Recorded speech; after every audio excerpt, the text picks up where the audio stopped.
শিরিক কাকে বলে? যাদের মাফ হবে না এই নিসফে শাবানে। এটা কান এক নম্বরে আল্লাহ যেটা পারে ওইটা অন্য কেউ পারে, এই কথা বিশ্বাস করার নাম শিরিক। আর শিরিক যে করে সে মুশরিক, তাকে এই নিসফে শাবানে আল্লাহ মাফ, আরো জোরে বলেন মাফ। শিরিক হয় তিন প্রকার। এক নম্বরে বিশ্বাসের শিরিক, আকীদার। দুই নম্বরে মানুষের শিরিক হয় কাজে কর্মে আমলে। তিন নম্বরে মানুষের শিরিক হয় মুখের কথায়। বাংলাদেশে যে শিরিকটা সব চাইতে বেশি, ওইটার নাম আকীদার শিরিক। এক কথা বলে না কেন? কেউ যদি বিশ্বাস করে আল্লাহ বলে কেউ নেই, ও মুশরিক। কেউ যদি বিশ্বাস করে আল্লাহ আছে কিন্তু পাশাপাশি আরো কিছু আছে, এক কথা বলে না কেন? আল্লাহর ক্ষমতা আছে, মাঝে মাঝে বাবার ক্ষমতা আছে। এই জন্যই তো চট্টগ্রামে আল্লাহর এক বান্দা কিছুদিন আগে যে কাজ করেছে তা প্রকাশ্য শিরিক। লোকটা যদি মন থেকে কাজ করে থাকে মুশরিক হয়ে গেছে। কোন মরা মানুষের ওসিলা দেওয়া জায়েজ নেই। আপনি ওসিলা দিতে পারেন শুধুমাত্র আপনার জীবনের নেক কাজের আর রাসূলুল্লাহ। আমি কথা বাড়াতাম না, যেহেতু পয়েন্ট এসেছে সূরা মাইদার 35 নম্বর আয়াতে। উনি দেখলাম আজকে এই ভিডিও বানিয়ে ব্যাখ্যা করছে, ওয়াবতাগু ইলাইহিল ওয়াসিলা। উনি যে ব্যাখ্যা করেছে কোন তাফসীরে পেয়েছে, তাফসীরের নাম বলতে বলেন। আমি তো তাফসীরের ছাত্র, কই পেলাম না তো এরকম কোন শব্দ। তোমরা আল্লাহর কাছে পৌঁছাতে ওদিলা ওসিলা মাধ্যম তালাশ করো, আর উনি মাধ্যম ধরেছে ওই খাজা বাবা মাঝ ভান্ডারীকে। অথচ এখানে ওসিলা শব্দের যে ব্যাখ্যা পেয়েছি, এক নম্বরে ওসিলা হবে আপনার জীবনের নেক কাজের। কিসের? আমি নোট করে এনেছি, আন্দাজে বানিয়ে বলছি না। এগুলো দলিল লম্বা করে বলতে গেলে সময় চলে যাবে, তাড়াতাড়ি করছি।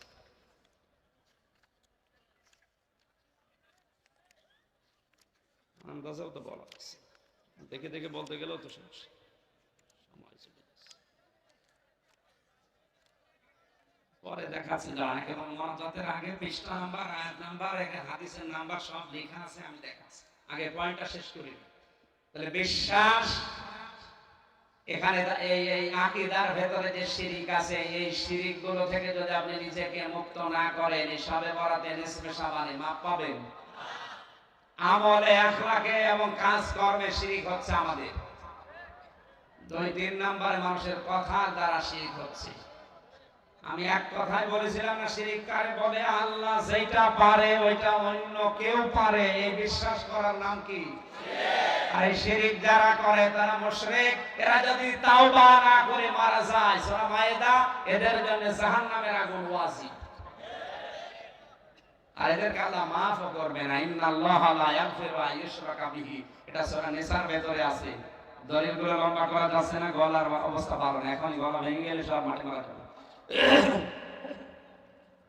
দুই নম্বরে যে মানুষগুলো দুনিয়ায় হিংসা করে, এটা তো দেশে নেই।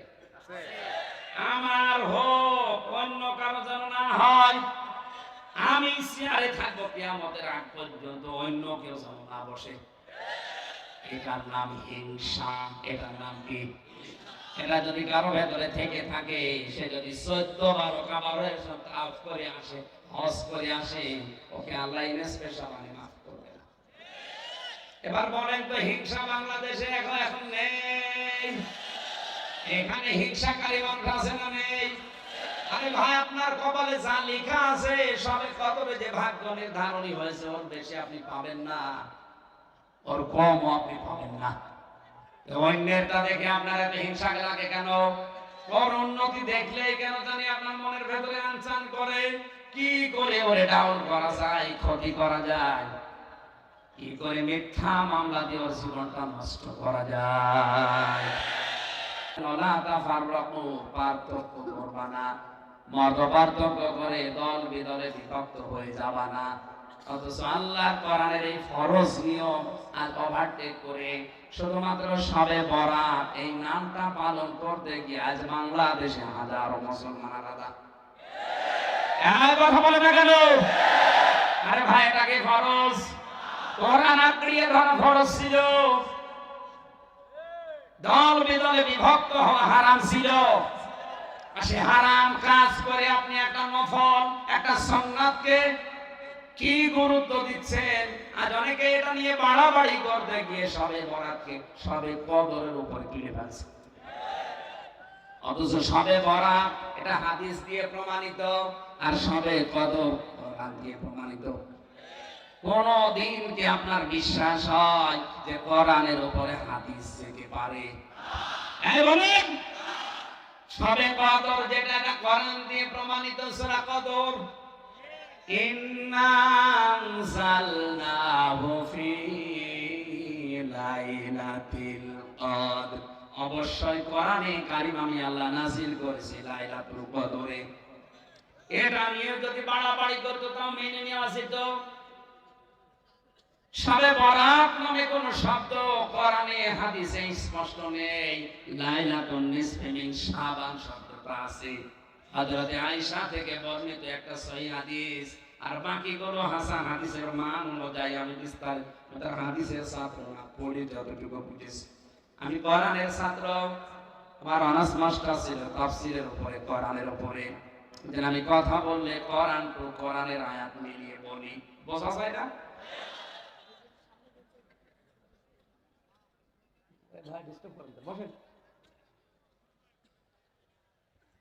ঢাকাবাসী এখান থেকে একটু খেয়াল করবেন, 15টার উপরে হাদিস আমি দেখতে পেয়েছি সহিহ হাসান এবং গয়রে হাসান মিলে দুর্বল হাদিস কিছু আছে যে যেটা ফরজ না, ওয়াজিব না, একটা নফল ইবাদত। এইটা নিয়ে যদি আপনিকে বাড়াবাড়ি করে সবে কদরের উপরে তুলে ফেলেন, আপনার ঈমান নষ্ট হবে। কারণ এটা হাদিস দ্বারা, ওটা কোরআন দ্বারা। আবার একেবারে অনেকে বের হয়েছে ছাড়াছাড়ি করতে করতে একেবারে গুরুত্বহীন বানিয়ে দিয়েছে। না, এটাও ঠিক না, কারণ এটা তো হাদিস দ্বারা প্রমাণিত, এর একটা গুরুত্ব আছে। হযরতে আয়েশা বলেন, গভীর রজনীতে ঘুম থেকে উঠে দেখি বিশ্বনবী আমার পাশে নেই। এদিক ওদিকে তাকিয়ে দেখি নবীজি কই পাই না। খোঁজ করতে গিয়ে দেখি পাশেই বান্নাতুল বাকিতে উনি হাত অঝর নয়নে কাঁদছেন। ডাক দিয়ে বললাম, হে রাসূল আপনি কাঁদেন কেন? আল্লাহর নবী বলেন, আয়েশা তুমি কি জানো আজকে কোন রাত? হযরত আয়েশা বলেন, আল্লাহ এবং তার রাসূল ভালো জানেন। নবীজি বললেন, আজকে লাইলাতুন নিসফি মিন শাবান, এটা শাবানের মধ্য রজনী। মহান আল্লাহ এই রাতে কয়েকটা ঘোষণা আমি প্রথম আসমানে চলে এসেছে।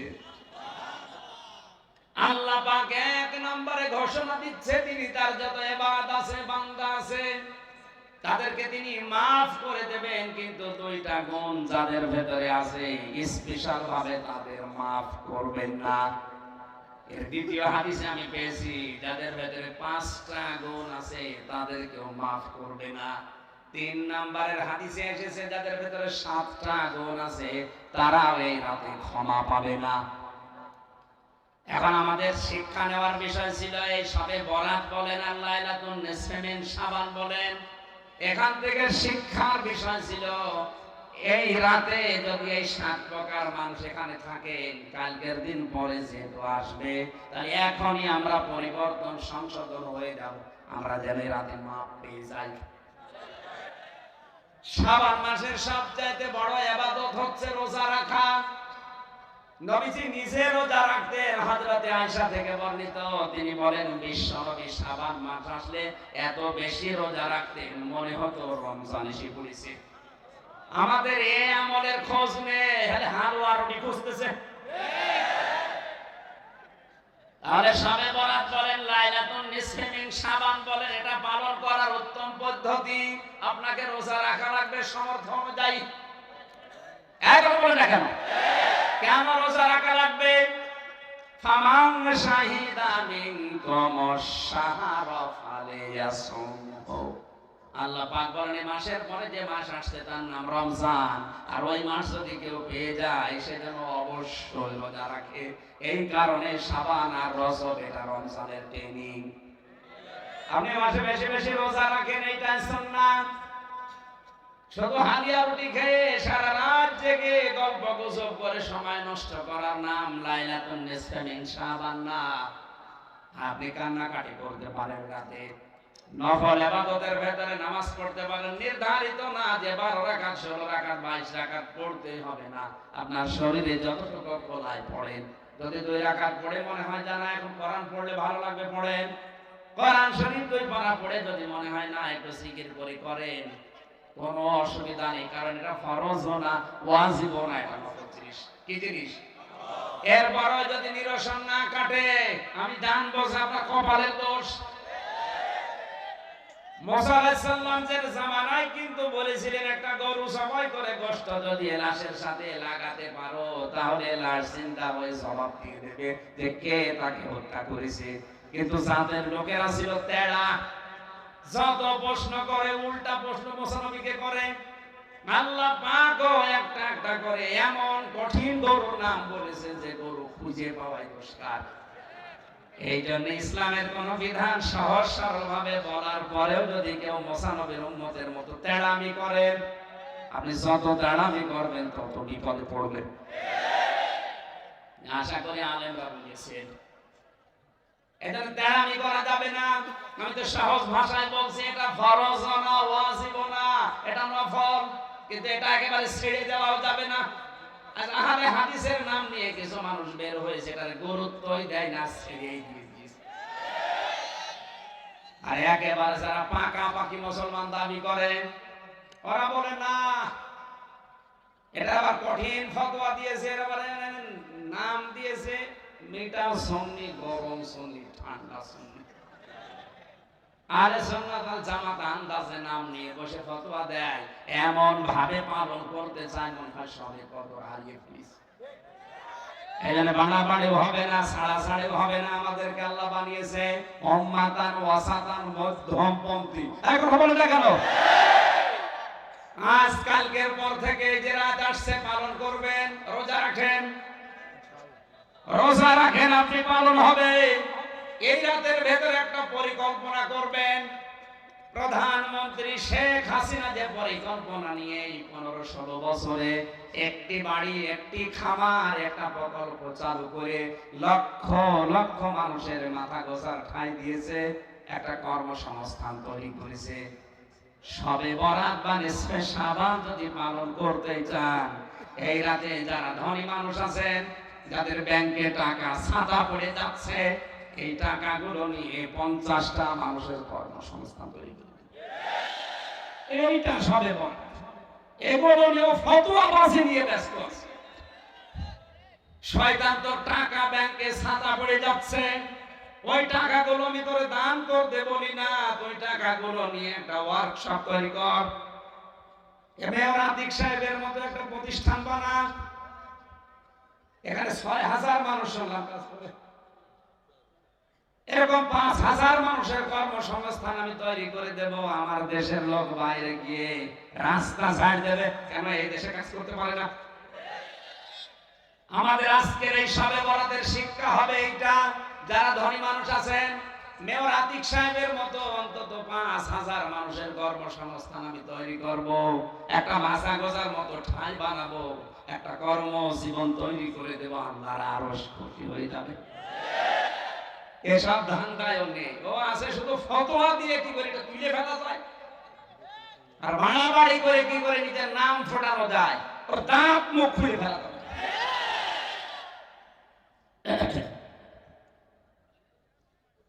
কোরআন শরীফ আদবযোগ্য বুঝেছি আমি। প্রধানমন্ত্রী শেখ হাসিনার জীবনে কিছু কবুল হবে কি হবে না আমি জানি না, তবে একটা বিষয় আমার নজরে ভালো লেগেছে, এই যে একটি বাড়ি একটি খামার, এটা কিন্তু কোরআনে কারিমের প্রকল্প। সূরা মুদ্দাসসিরের ভেতরে আল্লাহ জানিয়েছেন, মুসলমান দাবি করে যারা জাহান্নামে যাবে তাদের 2 নাম্বার গুণ হবে এটা, ওয়ালাম নাকুনু তুইমুল মিসকিন। জাহান্নামের ফেরেশতা দারওয়ান মালিক যখন বলবে কেন জাহান্নামে আসলে, তুমি তো মুসলমান, এই মুসলমানেরা বলবে জাহান্নামে আল্লাহ দিয়েছে এই কারণে দুনিয়ায় দারিদ্র মুক্ত সমাজের জন্য কাজ করি না। সুতরাং নিসফে শাবানের শবে বরাতের মূল শিক্ষায় আমাদের জীবনে হোক মানুষের কর্মসংস্থান তৈরি করে দেওয়া। তাহলে যুবকরা মদ ছাড়বে, চিন্তায় ছাড়বে, কিশোর গ্যাং বন্ধ হবে। আশা করছি যারা দায়িত্বে আছেন, যাদের টাকা হাতে আছে, অর্থ হাতে আছে, এই কাজগুলো করেন। আপনি নামাজ পড়ে রোজা রেখে আল্লাহকে যত না খুশি করতে পারবেন, তার চাইতে সমাজ ব্যবস্থায় যদি মানুষের কর্মসংস্থান তৈরি করে অপরাধমূলক কাজগুলো বন্ধ করতে পারেন, আল্লাহর আরো বেশি খুশি হবে। একজন সাহাবী এসে বলে, হে নবী, আমি কিছুই খাইনি, আজ প্রায় সারাদিন হয়ে গেল, আমার কিছু দেন। বিশ্ব নবী বললেন, না, তোমার কাছে কিছু আছে কিনা বলো। লোকটা বলে, সেরকম কিছু নেই, কিন্তু বাড়িতে একটা কম্বল আছে, নিয়ে আসো কম্বলটা। বাড়ি থেকে কম্বল নিয়ে এসে নবীজির হাতে দিলেন। আল্লাহর নবী নিজে কম্বলটা হাতের উপরে তুলে বললেন, এটা আমি নিলামে তুলে দিলাম, কেউ কি কিনতে রাজি আছো? এক সাহাবী 2 দিরহামে কিনে নিল। নবীজি 1 দিরহাম তার হাতে দিয়ে বললেন, খাবার কিনে খাবার খাও, শরীরে শক্তি যোগাও। বাকি 1 দিরহাম দিয়ে তিনি একটা কোড়াল কিনে ওর পেছনে একটা হাতল লাগিয়ে দিলেন, নিজের এই বরকতি হাত দিয়ে হাতলটা লাগিয়ে লোকটার হাতে তুলে দিয়ে বলে, আল্লাহর বান্দা, যাও বঙ্গলে যাও, জঙ্গলে যাও, বনে যাও, কাঠ কাটো, বাজারে বিক্রি করো, কোনোদিন জীবনে আর ভিক্ষা করবা না। 1 বছর পরে লোকটা এসে বলে, ইয়া রাসূলুল্লাহ, আমাকে চিনতে পেরেছেন? আমি সেই গরীব সাহাবী, 1 বছর আগে আপনার কাছে আমি এসেছিলাম যাকাতের কিছু, সাদগার কিছু টাকা নিতে, ভিক্ষা নিতে। আপনি তো আমার ভিক্ষা দেননি, আমার জীবনটাই পাল্টিয়ে দিয়েছেন। আপনার হাতের দেওয়া কোড়াল নিয়ে কাঠ কেটে বাজারে বিক্রি করে পরিবার চালিয়েছি, আর বাকি কিছু কিছু টাকা জমিয়ে আজ আমি নিজেই যাকাত দেওয়ার মতো মানুষ হয়ে গেছি। সবে বরাতে এই শিক্ষাটা নেওয়া যায় কিনা? এই কথা বলে যায় কিনা? এগুলো না করে যারা মানুষের বিরুদ্ধে বিভেদ সৃষ্টি করে, ফতোয়াবাজি করছে, খালি বাড়াবাড়ি করে, ছাড়াছাড়ি করে, ওদের কথা বাদ দেওয়া লাগবে। আমি এই ছোট্ট মানুষ যদি 20টা মানুষের কর্মসংস্থান তৈরি করে দিতে পারি, আজ ঢাকাতে হাজার হাজার কোটি টাকার মালিক বাইরে পাচার না করে, বেগম পাড়া না বানিয়ে দেশের মানুষের কর্মসংস্থান বানাতে পারে না। প্রধানমন্ত্রী একা আর কি করবে? যতটুকু করেছে প্রকল্পের মাধ্যমে লক্ষ লক্ষ মানুষ একটা করে বাড়ি পেয়েছে, মাথা গোছার মতো ঠাঁই পেয়েছে, আর একটা কর্মসংস্থান খামারের মাধ্যমে তৈরি হয়েছে।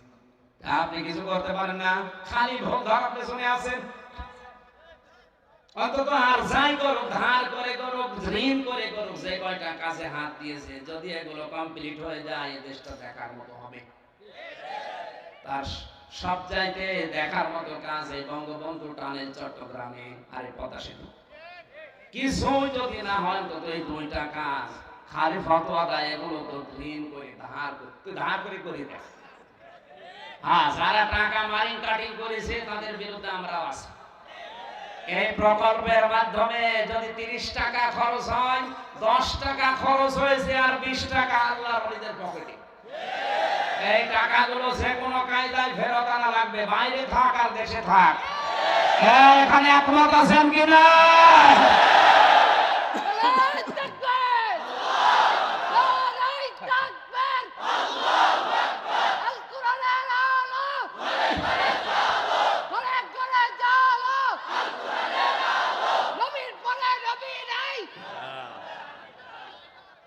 আলহামদুলিল্লাহ ভাই, আমাদেরকে মহান আল্লাহ কিয়ামতের দিন যেহেতু সাক্ষী বানাবে অন্যান্য নবীর উম্মতের ব্যাপারে, আমরা যেন সাক্ষ্য দেওয়ার যোগ্যতা অর্জন করতে পারি। কুনতুম খায়রা উম্মাতিন উখরিজাত লিন-নাস তা'মুরুনা বিল মা'রুফি ওয়া তানহাউনা আনিল মুনকার ওয়া তু'মিনুনা বিল্লাহ।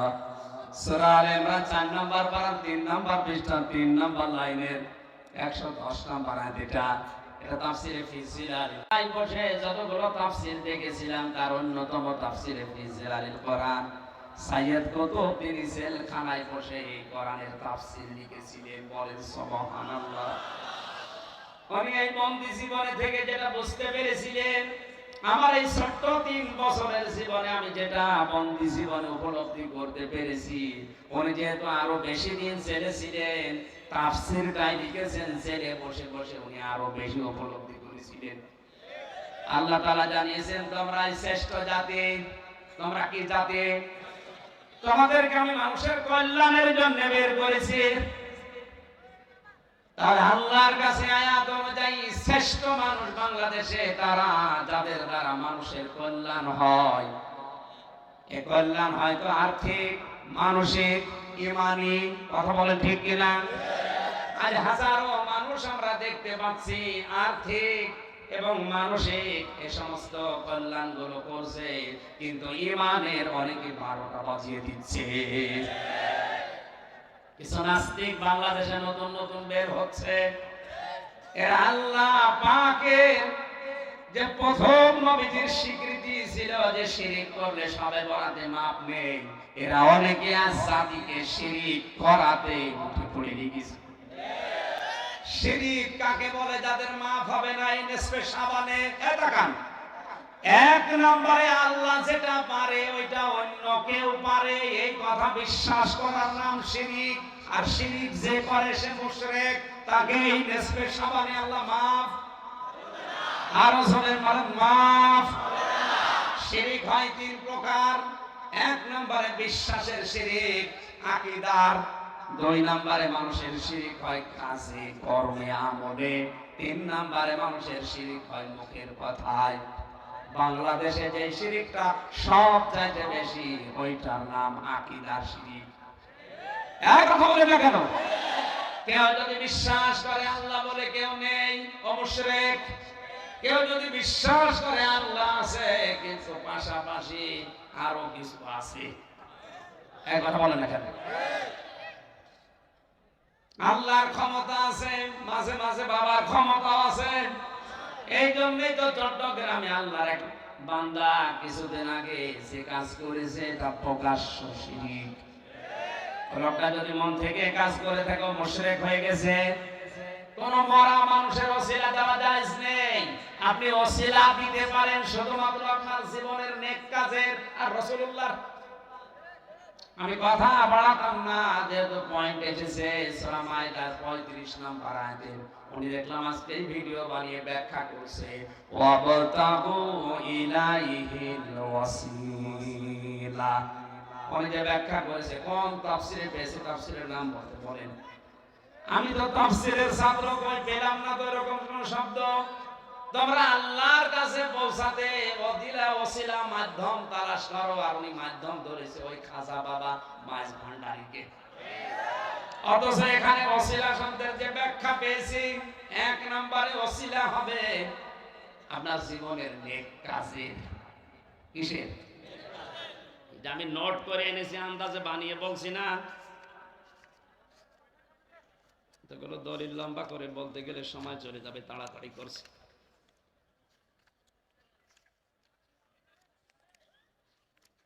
আন্দাজেও তো বলা আছে, দেখে দেখে বলতে গেলেও তো সমস্যা, সময় চলে যাচ্ছে। পরে দেখাচ্ছি দাঁড়ান, এবং মনোজাতের আগে পৃষ্ঠা নাম্বার, আয়াত নাম্বার, হাদিসের নাম্বার সব লেখা আছে, আমি দেখাচ্ছি। আগে পয়েন্টটা শেষ করি। তাহলে বিশ্বাস, এখানে এই আকীদার ভেতরে যে শিরিক আছে, এই শিরিক গুলো থেকে যদি আপনি নিজেকে মুক্ত না করেন, এই সবে বরাতে নিসফে শাবানে মাপ পাবেন। আমলে, আখলাকে এবং কাজ কর্মে শিরিক হচ্ছে আমাদের। 2-3 নম্বরে মানুষের কথার দ্বারা শিরিক হচ্ছে। আমি এক কথাই বলেছিলাম না, শিরিক কারে বলে? আল্লাহ যেটা পারে ওইটা অন্য কেউ পারে, এই বিশ্বাস করার নাম কি? আর এই শিরিক যারা করে তারা মুশরিক। এরা যদি তাওবা না করে মারা যায়, সূরা মায়েদা, এদের জন্য জাহান্নামের আগুন ওয়াজিব। আর এদেরকে আল্লাহ মাফও করবে না। ইন্নাল্লাহা লা ইয়াগফিরু আন ইউশরাকা বিহি, এটা সূরা নিসার ভেতরে আছে। দলিলগুলো লম্বা করা যাচ্ছে না, গলার অবস্থা ভালো না, এখন গলা ভেঙে গেলে সব মাটি মারা যাবে। দুই নম্বরে যে মানুষগুলো দুনিয়ায় হিংসা করে, এটা দেশে নেই। আমার হোক অন্য কারো যেন না হয়, আমি চেয়ারে থাকবো কিয়ামতের আগ পর্যন্ত, অন্য কেউ যেন না বসে। এটার নাম হিংসা। এটার নাম কি?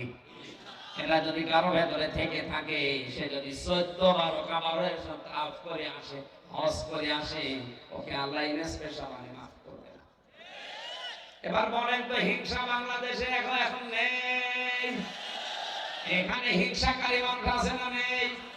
আরে ভাই, আপনার কপালে যা লেখা আছে, সবে কতবে যে ভাগ্য নির্ধারণী হয়েছে, ওর বেশি আপনি পাবেন না, ওর কম আপনি পাবেন না।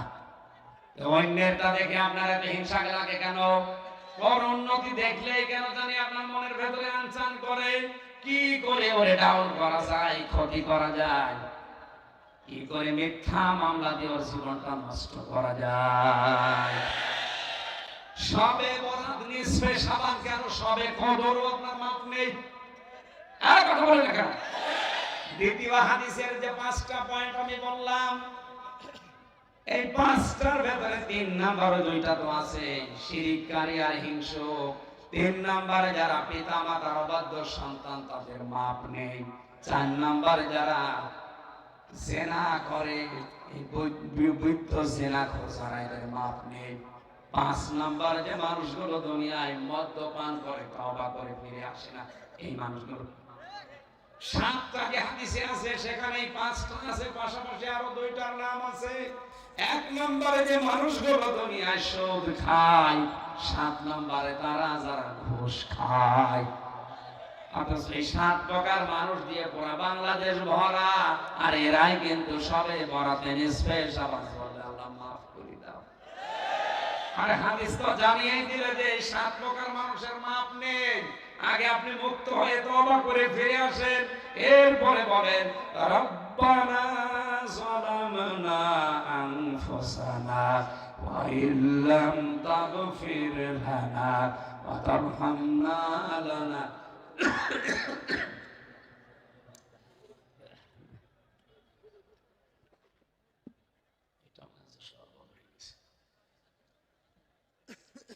وترحمنا لنكونن من الخاسرين। জবান খুলে একটা হযরতে আদমের মতো পড়েন, রব্বানা যালামনা আনফুসানা ওয়া ইল্লাম তাগফির লানা ওয়া তারহামনা লানাকুনান্না মিনাল খাসিরিন। আমার ভাইরা, একটা আমি পড়ার পেছনে কারণ হচ্ছে, 2 নম্বরের পয়েন্টে আছে, আমাদেরকে আল্লাহ সাক্ষী বানাবে, আর আমাদের উপরে আল্লাহ পাক সাক্ষী বানাবে রাসূলকে। আমাদের ঈমানের, আমাদের আমলের, কাজ কারবের যা অবস্থা, রাসূল আমাদের পক্ষে সাক্ষী দেওয়ার মতো কায়দা আছে।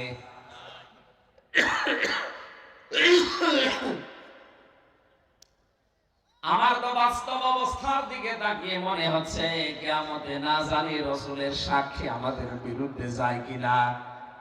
নবীজি বলেছেন, যারা আমার কোরআনকে সামনে না রেখে পেছনে রাখে, কিয়ামতে আমি নিজে তাদের বিরুদ্ধে সাক্ষী হয়ে দাঁড়াবো। জোরে বলেন নাউযুবিল্লাহ। আকালা রাসূল ইয়া রাব্বি ইন্না কওমি তাখাযু হাদাল কুরআন মাহজুরা।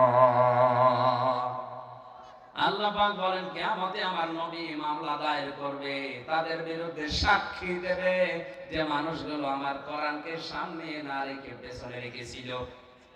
সামনে না রেখে পেছনে রাখার মূল কথা কি?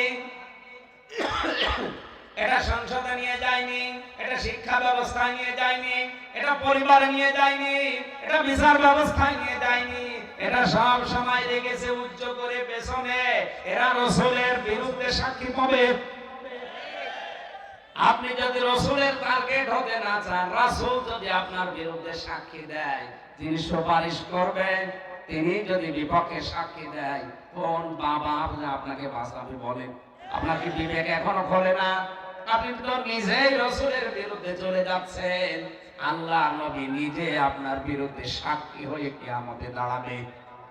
আল্লাহ পাক বলেন, ওমা জাআলনাল কিবলাতাল্লাতী কুনতা আলাইহা ইল্লা লিনা'লামা মান ইয়াত্তাবি'ুর রাসূলা মিম্মান ইয়ানকালিবু আলা আকিবাইহি ওয়া ইন কানাত লাকাবীরাতান ইল্লা আলাল্লাযীনা হাদাল্লাহ ওয়া মা কানাল্লাহু লিয়ুযীআ ঈমানাকুম ইন্নাল্লাহা বিন-নাসি লারাউফুর রহিম। জোরে বলেন আল্লাহু আকবার।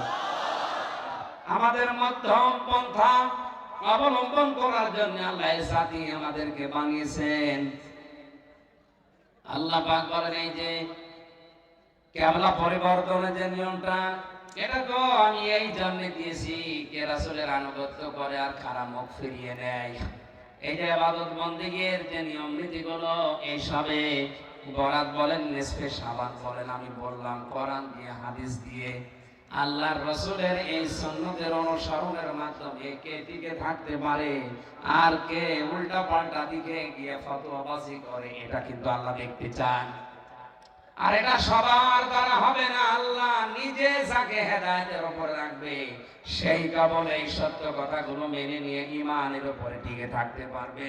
আর বাকিগুলো সব উম্মতকে বিভ্রান্ত করে, ইফতারা করে, মানুষদেরকে দলে বিদলে বিভক্ত করার মাধ্যমে নিজে এবং জাতিকে ধ্বংস করে ছাড়বে যদি আল্লাহর হেদায়েত তার উপরে না থাকে।